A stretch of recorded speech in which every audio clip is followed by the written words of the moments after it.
البتہ اس خدمت خلق کے بارے میں یہ جان لیجئے، اس کے 3 تصورات ہیں۔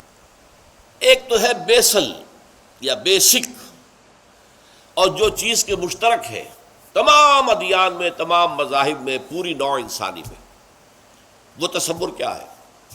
بھوکے کو کھانا کھلاؤ، اس کے پیٹ میں آگ لگی ہوئی ہے بھوک کی، اسے بجھا دو۔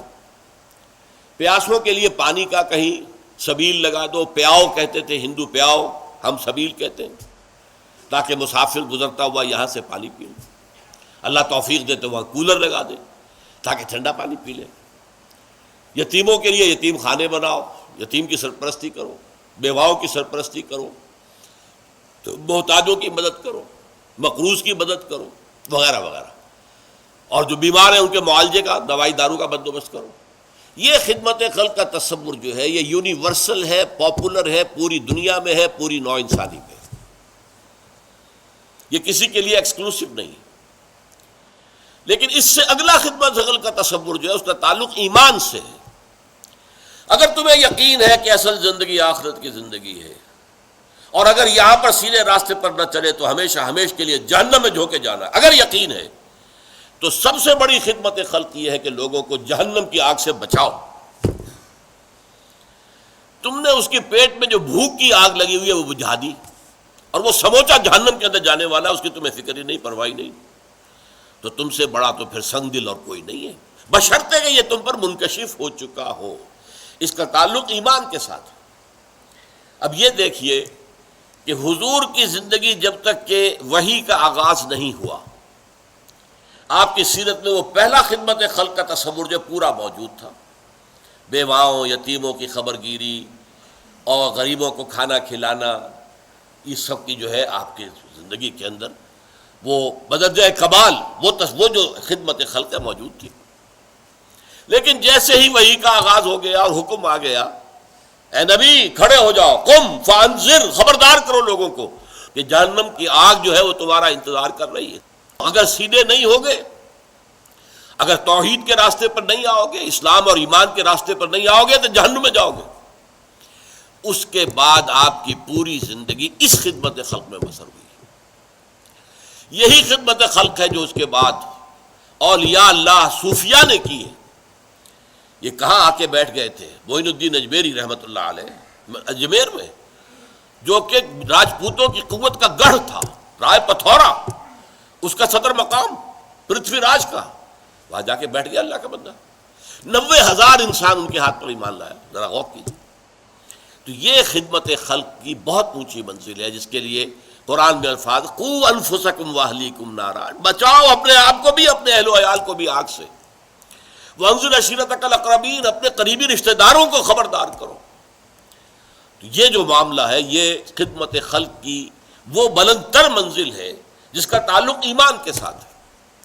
ایک اور تصور جو ہے خدمت خلق کا وہ بہت اہم ہے، اور وہ یہ ہے کہ نظام اگر انسان کا جو ہے نظام زندگی وہ غلط ہے، تقسیم دولت جو ہے وہ غلط بنیاد پر ہو رہی ہے، وہاں عوام کو حق نہیں پہنچ رہا، سارا اوپر کا ایک طبقہ ہے کہ لا یکون دولۃ بین الاغنیاء منکم، سرمایہ داروں کا ایک طبقہ ہے، دولت انہی کے درمیان گردش کر رہی ہے۔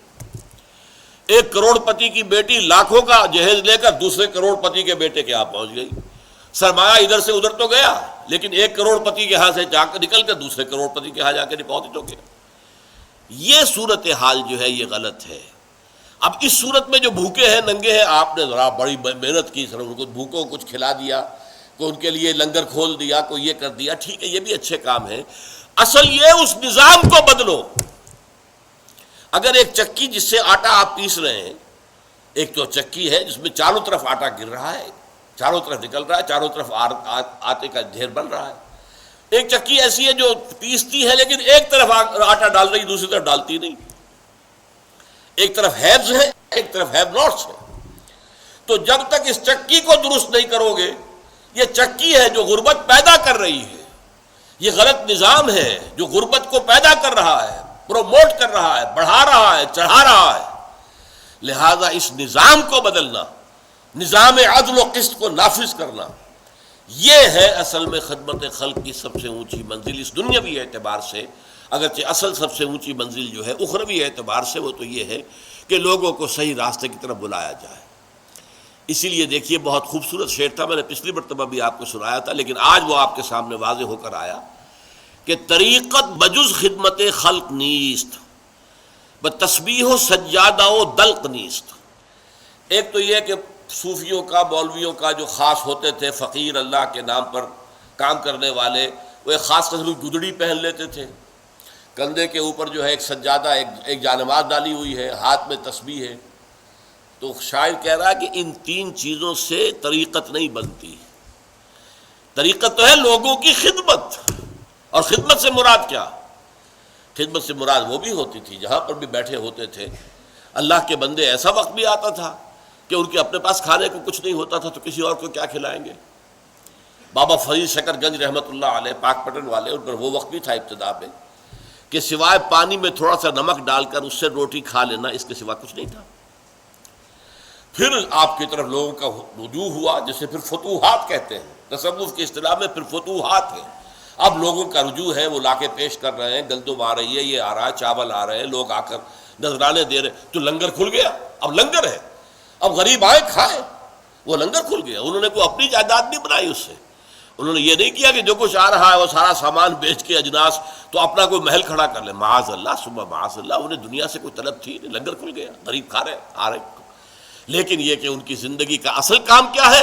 لوگوں کو حق کی طرف بلانا، اللہ سے متعارف کر دینا، اللہ سے تعلق جوڑ دینا، جس کے لیے حضور نے فرمایا لوگوں میری اور تمہاری مثال ایسی ہے کہ آگ کا ایک بہت بڑا الاؤ ہے، تم اس میں گر پڑنا چاہتے ہو، تمہیں نظر نہیں آ رہا، جہنم تمہاری نگاہوں کے سامنے نہیں ہے، تمہاری نگاہوں سے اوجھل ہے، میری نگاہیں اللہ نے کھول دی ہیں، مجھے جہنم نظر آ رہی ہے، اور میں دیکھ رہا ہوں کہ تم جہنم میں گر پڑنا چاہتے ہو، اور میں تمہارے کپڑے پکڑ پکڑ کر گھسیٹ رہا ہوں کہ خدا کے لیے بچو اس جہنم کی آگ سے۔ یہ ہے خدمت خلق کا بلند ترین تصور، دعوت اللہ، اور لوگوں کی سیرت اور کردار کو سنوارنا تاکہ وہ اللہ تعالیٰ کے ابدی عذاب سے بچ سکے۔